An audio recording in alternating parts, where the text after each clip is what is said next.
am Lord Loadholt, as he said, and I'm also the eighth man. The other day, I was in the gym and I came across a wallet in the bathroom stall. Now, don't ask me what I was doing in the bathroom stall. That's a story for another day.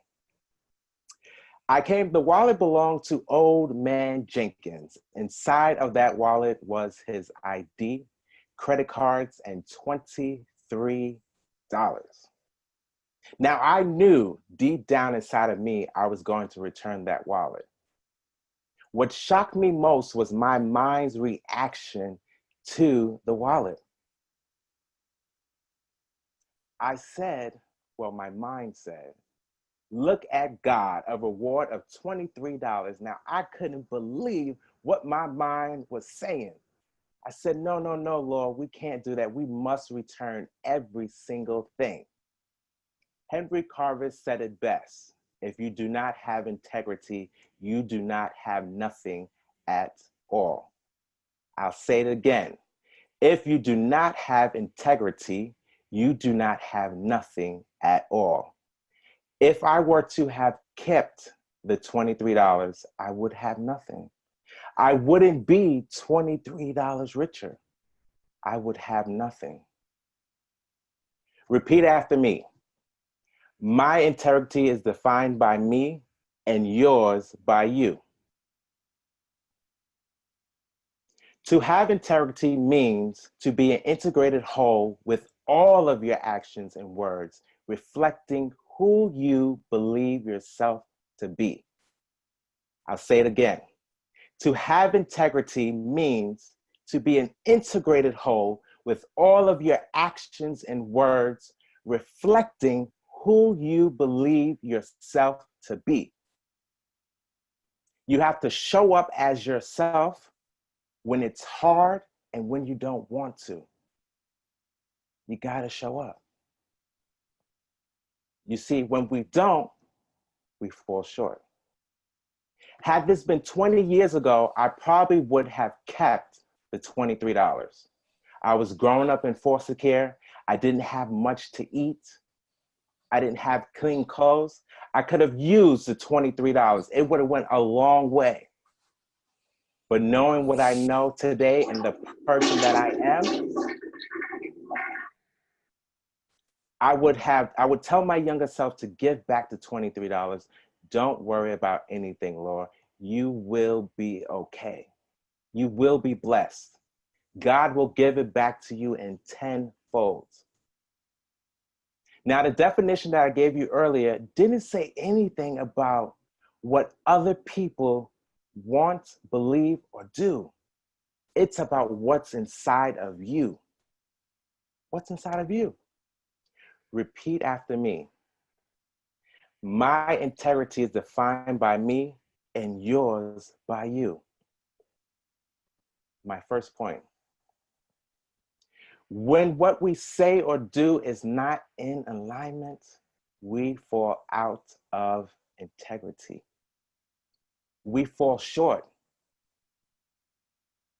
Yes, we fall short when it's not in alignment. So, when that happens, we become angered. We blame other people for our mistakes, and we don't use our brain. I had a friend who decided to steal from his employer.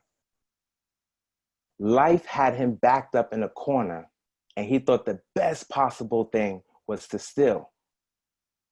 He didn't think about anything else. He didn't decide that he wanted to figure out another direction besides stealing. He just knew that stealing was the easiest way to get the cash, and he went for that. When you're not using your brain, you fall short. He didn't think about the repercussions behind him stealing.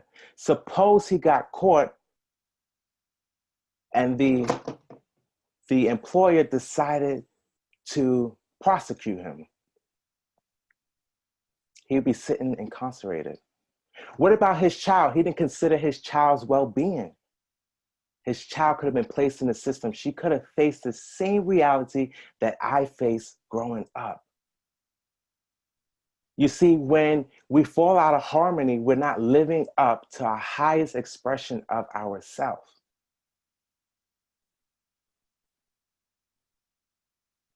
Experience plus knowledge equals being.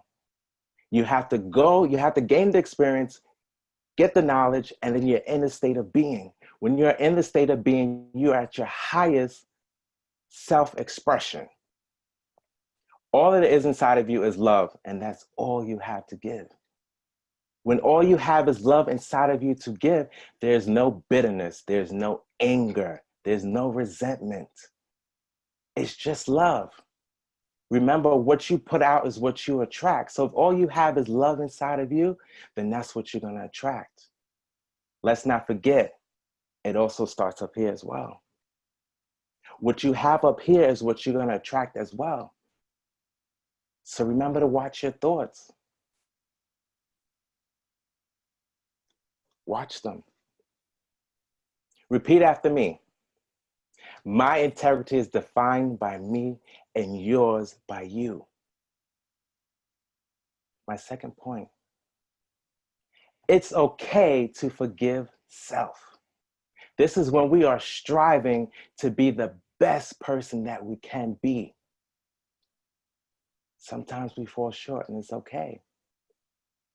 By show of hands, how many people have a job? I have one. Let's say, for argument's sake, you have to be at work at 9 o'clock. You show up at 9:01. You are late. Even if you show up at 9 o'clock, you are still late. Why? Because 5 to 10 minutes is on time. It allows you enough time to prepare yourself for the day, decide on what it is that you're going to accomplish at that job, and set whatever standards that you have to set. And it also allows you to prepare for who you're going to serve. So you got to get there on time. But that's okay. We can forgive ourselves when we're not on time. So I'm going to need you to get a mirror. Stand in front of that mirror and give yourself sweet nothings. Now, I bet you asking, what are sweet nothings? Well, let me tell you what sweet nothings are. You see, when you have a little child and your little child does something wrong, you say, you did this well, but you could have improved on that. Or you tell them, oh, I love you, but you could do this a little better. That's sweet nothings. So you got to get in that mirror and you got to tell yourself sweet nothings. This way you receive the information, but you're also complimenting yourself. Now, how do you do that? Self, I'm sorry that we were late yesterday, but you sure look good in that outfit. Self, I am sorry we was late yesterday, but you sure look good in those shoes. Self, we will be on time tomorrow, but you sure look good in that wig. Yes, I know some of you do wear wigs. That's okay. You still look good in it. Don't worry about it. Self, you sure look good in that brand new shirt that you got on. You got to give yourself a little sweet nothings for you to forgive yourself so you can move forward. And there ain't nothing wrong with giving yourself some sweet nothings. Nothings. I give it to myself on a daily basis. Repeat after me. My integrity is defined by me and yours by you. Point number 3. When what we say and do is not in alignment, we fall out of integrity. Yes, we fall out. Loving yourself is just like loving and appreciate someone else. It's hand in hand. So in order to love and appreciate yourself, you have to appreciate yourself first before you love and appreciate someone else. Now, I have a friend who loves to be in relationships. She loves to be in relationships. Now, I know you're probably thinking, boy, this man has a lot of friends. Yes, I do. This is why I'm in the business that I'm in right now, so I can help as much people as I can. So my friend loves to be in relationships, but she doesn't take the time out to figure out who she is as a person. She doesn't take the time to figure out what her integrity is. She doesn't take the time to figure out what makes her grow. So I say, friend, do you give yourself 10%? No. Well, how do you expect to have the riches of the world if you don't give yourself 10%? Friend, do you take yourself out for nice dinners? No. Well, how do you expect for someone else to treat you like how you're supposed to be treated if you yourself don't treat yourself how you're supposed to be treated? Yes, I know that was a bit of a tongue twister. I sped it up a little bit, but let me slow it down for you. How do you expect for someone to treat you as how you're supposed to be treated if you yourself don't treat yourself the way you want to be treated? It starts with you. You start the precedent on how everyone treats you. And if you don't set it, you're going to never get it. Oh, that rhymed a bit. I like that. If you don't set it, you don't get it. So it starts with you. Now, when you don't do that, you fall short. It hurts when people break your integrity or break your trust. It's painful. The same goes for self. When you don't keep your integrity, when you don't keep your promises for yourself, it is painful. You may not feel it in the moment, but sometime later you will feel it, and it is painful. Every year we say we're going to release weight. Yes, I said release because we don't lose weight. Anything that you lose, you go back and you look for. And please believe I'm not looking for any pounds that I released. I look too good to look for those pounds. No, no, no. So we release weight. So you want to release weight. You signed up for that gym membership, but you don't go.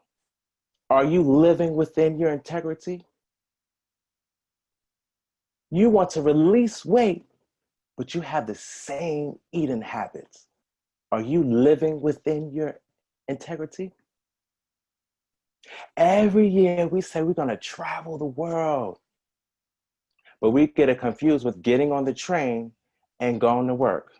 Baby, you are not traveling, you are commuting. Oh, there's a big difference. There's a big difference. Every year you go to that same tired job, day in and day out. You complain, you frustrated, you're upset, but I don't see you searching for a new job. You're not searching. Are you growing? Are you living within your integrity? Come on, we got to be honest with ourselves. So it hurts when you don't keep those promises.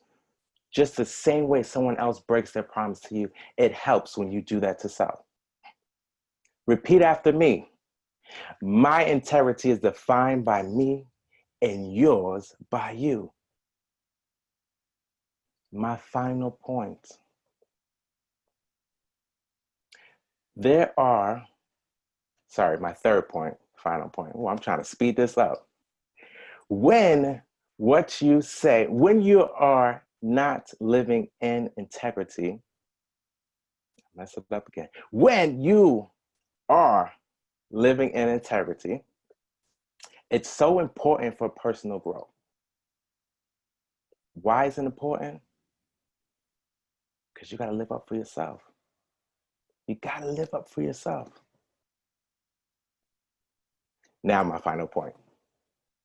I have 3 techniques that you can use to help you to redefine your integrity. The first technique is meditation. Meditation helps you to focus the mind. It helps you to envision who it is that you want to become, as well as envision your day. See, before I get out the bed, I meditate every day. I meditate what type of day I'm going to have. I meditate on how many accessories I'm going to sell, how many sales I'm going to get, how many people I am going to help today. I also envision my destiny. I say my eyes. I am an international motivational speaker. I'm a YouTuber with 1 million subscribers. I'm a commercial and print model with Macy's, H&M, Old Navy, Jockey. I am the first male to be the face of Estee Lauder's Sparkling White Diamonds. And I have a toothpaste commercial. Thank you for my eyes, for they have already occurred. I know they are occurring. I just haven't accessed it as of yet. But I'm thankful for it, and I'm envisioning myself within it. So what are your eyes? Technique number 2, avoid compulsive behavior. This could be anything that is hindering your growth. It could be alcohol, it could be drugs, or it could be that no good best friend that you hang out with on a daily basis. Best friend doesn't want anything, and best friend doesn't want you to want anything. Let them go. By a show of hands, how many of you can let go a couple of family members? Because sometimes they're no good for you either. Let them go. Say bye-bye. Bye-bye. It's okay to love people from a distance. Lady had a saying, Lady is my mother, feed them with a long-handled spoon. And there's nothing wrong with feeding people with a long-handled spoon. The love is a lot longer. That's all it is. Let them go. Bye-bye. Last technique. Create your own principles. Create your own rules to live by. They could be not lying, helping others, whatever these principles are, you live up to it no matter what.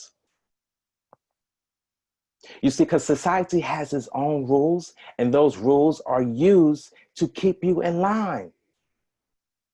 Those rules are there to make you a better employee. So you yourself have to decide, do I want to be an employee or do I want to be an employer? The choice is up to you. But no matter what, society's rules will remain there. But I make believe I don't see that because I don't live by rules. I create my own destiny. And you can decide to do the same. It's up to you. Thank you for listening. We're going to move forth into the question and answer piece of my keynote. I got a couple of hands raised. Grace, what is your question? Lord, what do you mean by you're the 8 man? Oh, I get that a lot. Okay. So I am one of 8. I was born in 88. I have 8 letters in my first, middle, and last name. I'm the 3rd child. 3 plus 5 equals 8. Did I mention 8 is my favorite number? Thank you, Grace. I have one more question. I see it with my hand raised. Jerome, what's your question? My question, Law, is when you were talking about the techniques, okay, the one that stood out to me was that meditation. How did you learn how to meditate? Because you were talking about how I speak the I and I do it. And I was like, wow, that got me. How did you learn how to meditate? I learned how to meditate in yoga. My yoga master, the last thing that we do is called final relaxation, and it's meditation. That's the end of our training for yoga. And meditation helped me to put things back together. You see, because I dealt with panic disorder and agoraphobia, and meditating was a way for me to calm my mind and for me to get back into the world. So I use it to keep me calm. And when you're in a state of meditation, you're leaving everything there. You're not taking with you whatever it is that you may be using or that's affecting you. You're leaving it there. So it helped me out tremendously with getting back into the workforce, with getting back into my destiny, deciding on what it is that I want to do with my life. So I recommend meditating for everyone because it just pushes you forward on a daily basis. Thank you so much for listening.